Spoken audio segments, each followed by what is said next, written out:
John, and I promise we know there's much work to do. I present to you the civil rights icon, John Lewis.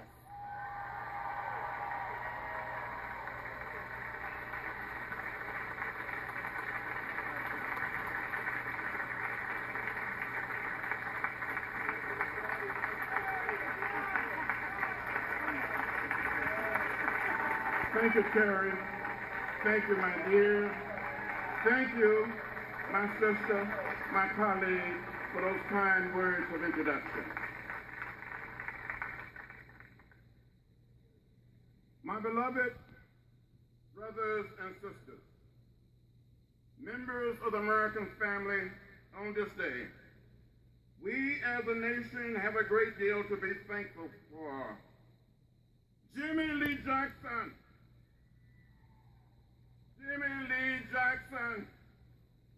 whose death inspired the Selma March, along with so many others, did not make to see this day. But you and I are here. We can bear witness to the distance we have come and the progress we have made in 50 years, and we must use this moment to recommit ourselves to do all we can to finish the work. There's still work left to be done. Get out there and push and pull until we redeem the soul of America.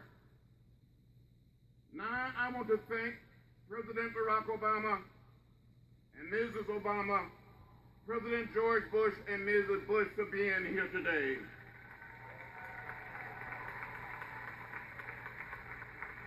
I want to thank all the members of the cabinet and the administration who are here, my colleagues in the Congress, all the elected officials, including the great Governor Robert Bentley, including the Mayor of Selma, George Evans, and all other American people.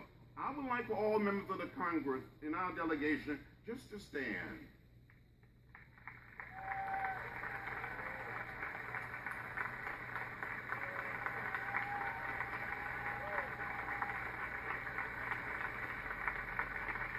Thank you.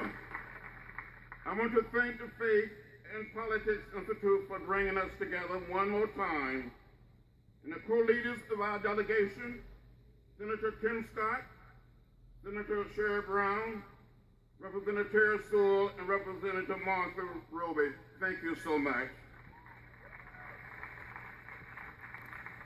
It is good to see Mrs. Boynton with our first contact when we came to Selma in 1962. She was registering people to vote here long before we arrived. Also glad to see the daughter of Governor George Wallace here, Peggy Wallace Kennedy. Thank you for being here, Peggy.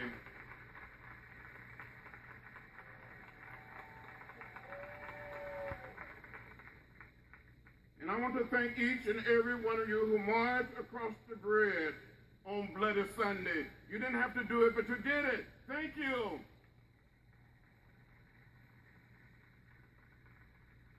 I tell you, it's good to be in Selma one more time, just one more time. People often ask me, why do you come back? What purpose does it serve?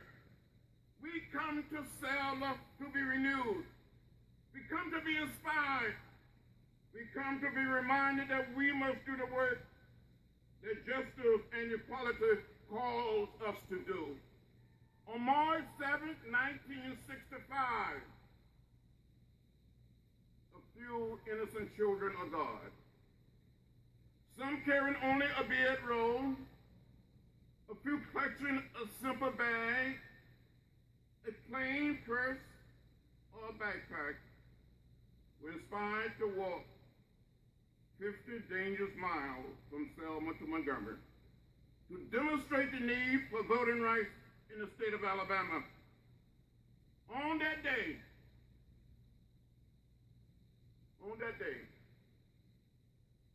600 people marched into history, walking two by two,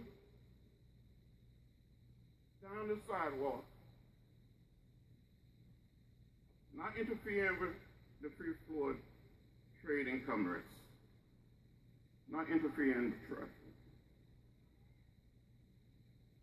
with a kind of military discipline. We were so peaceful, so quiet, no one saying a word. We were beaten, tear gas. Some of us was left bloody right here on this bridge. 17 of us were hospitalized that day. But we never became bitter or hostile. We kept believing that the truth we stood for would have the final say.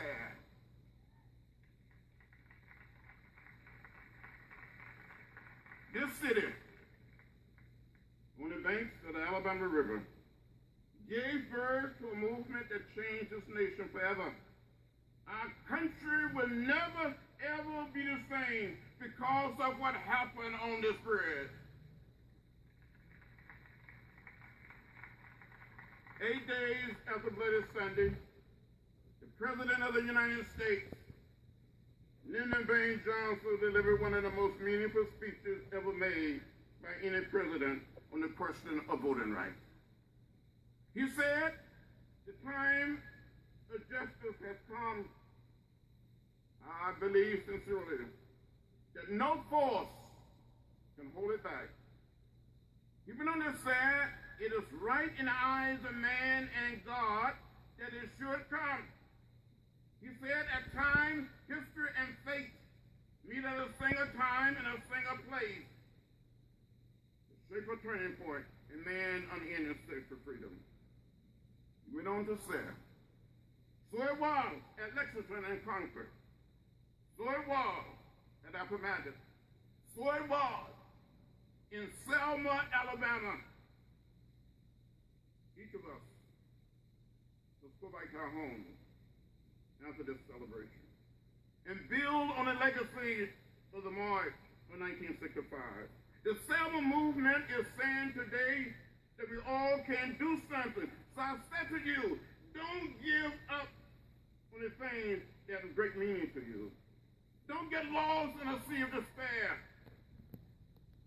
Get up for what you believe. Because in the final analysis, we are one people, one family, the human family. We all live in the same house. The American house. The world house. We're black. We're white. We are Hispanic, Asian American, Native American. So we're one people. Thank you.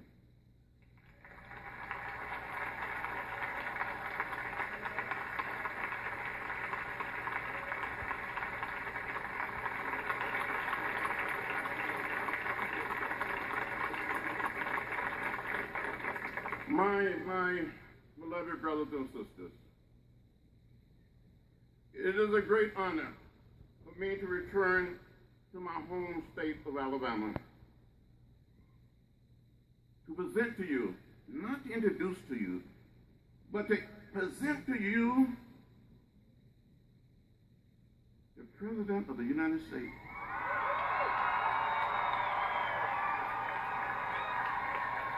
If someone had told me when we were crossing this bridge that one day I will be back here introducing the first African-American president, I would have said, you're crazy, you're out of your mind, you don't know what you're talking about. President Barack Obama.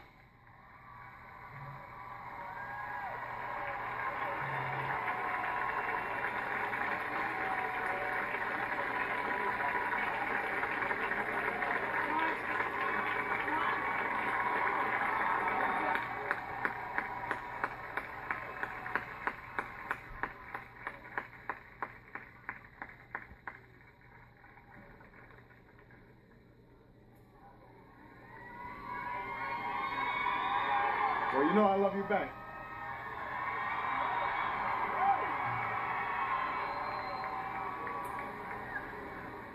It is a rare honor in this life to follow one of your heroes. And John Lewis is one of my heroes. Now, I have to imagine that when a younger John Lewis woke up that morning 50 years ago and made his way to Brown Chapel, heroics were not on his mind. A day like this was not on his mind. Young folks with bedrolls and backpacks were milling about.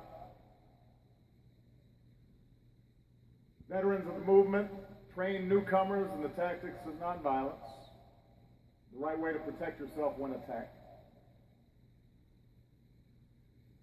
A doctor described what tear gas does to the body, while marchers scribbled down instructions for contacting their loved ones.